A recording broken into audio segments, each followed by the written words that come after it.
তুমি এবার কোথা থেকে উড়ে এসে জুড়ে বসলে? আমি তো দেখতে আসলাম আপনি কি কি বিক্রি করছেন। দেখো তুমি কোন আচারটি কিনবা।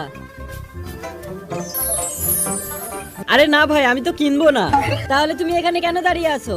আরে আমি তো এখানে এমনি দাঁড়িয়ে আছি। অন্য কোথাও যে দাঁড়াও, আমার দোকানের সামনে থেকে সরো। আই হাই, অন্য কোথাও গেলে তো এটা হাতছাড়া হয়ে যাবে। আমি তো তোমার আচার কিনবো। ও আগে বলবা না? দাঁড়া, আমি তোমার আচার প্যাকিং করে দিতেছি। আচারগুলো কি ভালো হবে? আরে 100% ভালো হবে, নিশ্চিন্তে নিয়ে যাও। আচার কি আরো 2 কেজি দিয়ে দিব? হ্যাঁ নিশ্চয়ই। আচ্ছা ঠিক আছে তাহলে। ভাই এই আচারগুলো কি দিব?